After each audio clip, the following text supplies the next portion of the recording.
kita menutup retret ini dalam liturgi dengan dua bacaan yang menurut saya sangat tepat berbicara tentang kita dalam proses retret ini dan sesudah itu apa yang harus kita lakukan.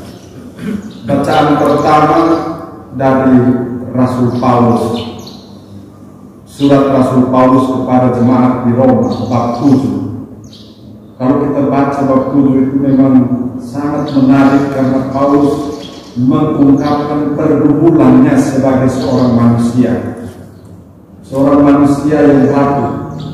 Dia memang mengakui bahwa dia terpanggil, diutus oleh Tuhan, tetapi di dalam dirinya juga berkecamuk dua kekuatan untuk mengikuti Tuhan, tapi juga ada kekuatan untuk mengikuti keinginan daging, keinginan anggota tubuh, dan pertarungan itu berlangsung di dalam diri, dalam hidupnya. Dia tahu bahwa dia harus buat sesuatu yang baik, tetapi kecenderungan dosa yang ada dalam dirinya membuat dia tidak mengikuti keputusan akal budi itu, tapi justru melakukan hal yang bertentangan dengan kehendak Tuhan. Pergumulan itu dialami oleh Paulus yang adalah rasul agung, apalagi kita yang tidak amin apa-apa ya. Tapi kita belajar dari apa yang dikatakan oleh Paulus ini, bahwa inilah kenyataan diri kita sebagai manusia. Kita semua ini yang terpanggil entah dengan posisi apa saja, mau pastor paroki kah, mau fikir kah, mau dosen kah, mau bruder itu, atau pokoknya kita semua ya, kita semua ini adalah manusia yang lemah, manusia yang rapuh, yang bergumul dengan apa yang dikatakan oleh Paulus itu.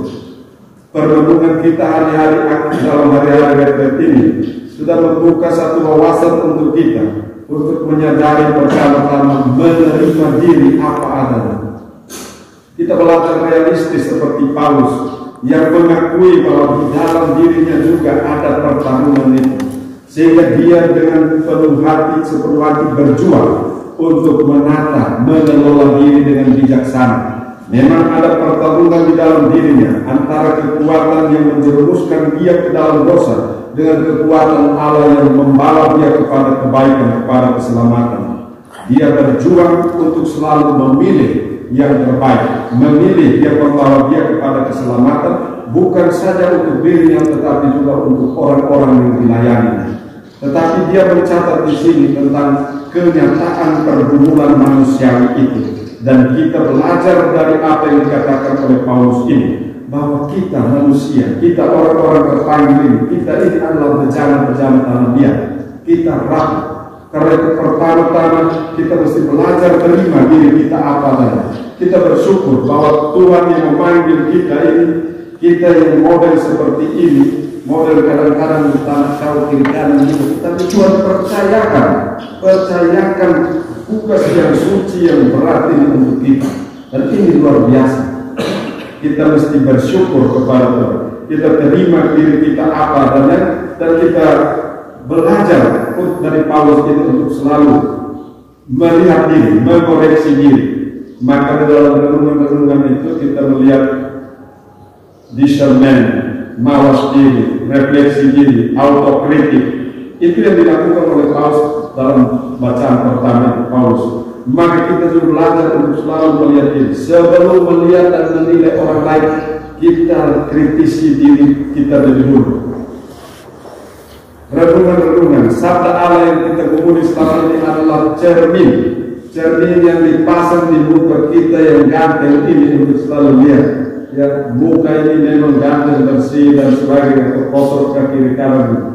Tapi kita belajar untuk melihat bahwa sabda Allah itu adalah cermin jiwa kita, cermin pergumulan kita, sehingga dengan berpedoman pada sabda Allah, sebagaimana Paulus berpedoman pada sabda Kristus dan mengkritisi diri sendiri untuk selalu bangkit dan menata diri lebih baik, kita juga seperti ini. Paulus sudah memberi contoh, mari kita ikuti dia, Rasul Agung, supaya selalu mawas diri, selalu melihat pergumulan hidup ini dan benahi diri terus-menerus dengan berpatokan pada sabda Kristus. Itulah kekuatan kita, sabda Allah. Kekuatan yang memampukan kita untuk berani melakukan autokritik, berani untuk menahan diri, berani untuk mengakui seperti Paulus bahwa kadang-kadang saya juga ikut yang negatif ini. Kadang-kadang saya masih dikuasai oleh kecenderungan yang jahat ini, yang negatif ini. Maka saya harus bangkit, maka saya harus terus-menerus menata diri untuk mengikuti kehendak Tuhan yang menyelamatkan itu. Saudara-saudara yang terkasih dalam Kristus, itu bacaan pertama. Satu, ajakan dari Paulus untuk masuk ke dalam diri sebelum melihat keluar. Yang kedua, dari Yesus dalam bacaan Injil. Yesus mengajak pendengarnya, para murid dan orang banyak itu, untuk tidak hanya menilai zaman, tapi juga menilai, tidak melihat gejala alam, tetapi juga mampu menilai zaman dengan tanda-tanda kehadiran Tuhan yang menyelamatkan. Bagian yang kedua ini adalah bagian untuk melihat keluar. Setelah kita mampu melihat ke dalam, Yesus mengajak kita untuk melihat keluar dengan fenomena alam yang terjadi. Pada zaman itu memang orang banyak selalu mampu melihat gejala alam. Kalau angin awal dari barat itu hujan, dari pantai, dari laut naik itu hujan. Tapi kalau angin dari selatan, angin dari burung itu nanti singkirkan itu dan panas terik. Dan memang demikian. Tetapi Yesus mau menekankan di sini bahwa hai orang-orang munafik, gejala alam, langit, gelagat alam kamu bisa lihat, nilai, baca. Tetapi menilai zaman ini, yaitu kehadiran dirinya, kenapa kamu tidak bisa melihat itu? Allah sudah hadir di tengah-tengah kamu dalam diri Yesus yang sudah berdiri membuat mujizat kiri kanan dan mengajarkan wawasan Injil, dan kamu tidak percaya kepadanya. Ini zaman ini. Maka Yesus katakan orang munafik itu, karena yang alam dia bisa lihat, tetapi kehadiran Yesus itu dia tidak bisa lihat, membaca untuk percaya kepada Yesus. Maka Yesus mengajarkan lewat hal ini kepada kita supaya kita juga mampu menilai zaman, mampu membaca tanda-tanda zaman, bukan hanya alam. Kita pandai baca alam, hujan, panas dan sebagainya. Tapi yang penting yang Yesus tekankan di sini adalah kemampuan untuk membaca kehadiran Yesus, kehadiran Allah yang menyelamatkan itu di dalam tanda-tanda kehidupan, di dalam peristiwa-peristiwa kehidupan, di dalam karya-karya kita setiap hari, walaupun kecil, tapi di situ adalah kehadiran Allah yang menyelamatkan itu. Maka penting untuk kita pada bagian ini, kita belajar dari Yesus memiliki satu spiritualitas kepekaan, ketajaman membaca tanda-tanda alam, kepekaan untuk menilai zaman, menilai kehadiran Tuhan di dalam setiap peristiwa hidup kita, dan apa tuntutan Tuhan dari kehadiran dan lewat peristiwa itu untuk kita sikapi dengan wawasan Injil yang telah kita terima dari Dia.